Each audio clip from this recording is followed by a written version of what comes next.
Dalam kitab Qurratuluyun, karangan Syekh Muhammad At-Tihami bin Al-Madani Kanun yang merupakan syarah kitab penjelas atas kitab Nazom, Syair-Syair, Syekh Ibnu Yamun menjelaskan secara detail bagaimana adab dan cara terbaik dalam jima, bersetubuh.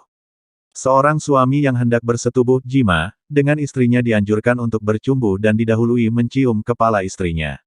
Syekh Ibnu Yaman mengatakan, apabila jima, tidak didahului dengan bermain-main, bercumbu rayu, maka hal itu dapat menyebabkan percekcokan dan perselisihan. Bahkan bisa menyebabkan anak yang terlahir dalam keadaan bodoh dan lemah otaknya. Hal itu sebagaimana dijelaskan dalam kitab An-Nasihah bahwa suami yang melakukan pemanasan cumbu raya akan mendapat pahala besar.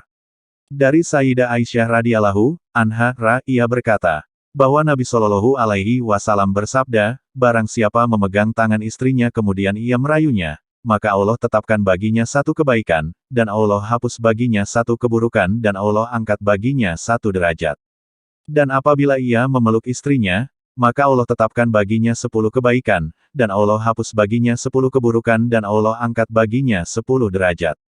Apabila ia mencium istrinya, maka Allah tetapkan baginya 20 kebaikan, dan Allah hapus baginya 20 keburukan dan Allah angkat baginya 20 derajat. Dan apabila ia menjima istrinya, maka hal itu lebih baik baginya daripada dunia beserta isinya.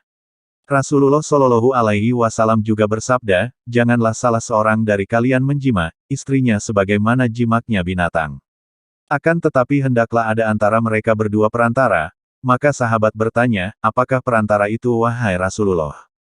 Maka Nabi Shallallahu Alaihi Wasallam berkata, berciuman dan rayuan.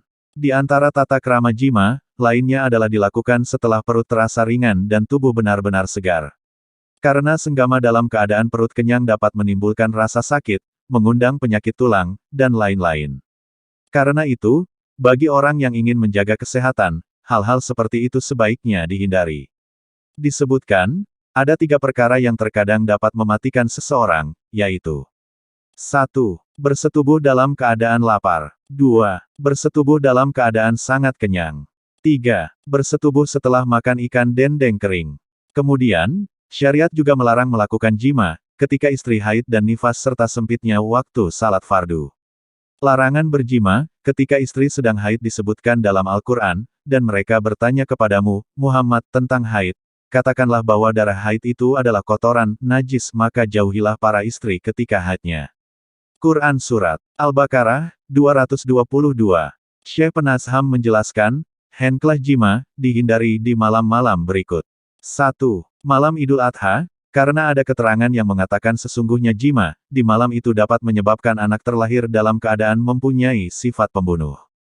2. Malam akhir dari setiap bulan, karena ada hadis Nabi Shallallahu Alaihi Wasallam, janganlah berjima, di awal dan pertengahan setiap bulan Hijriyah.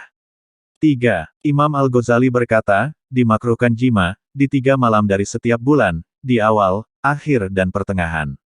Menurut suatu keterangan bahwa setan menghadiri orang yang jima, di malam-malam tersebut.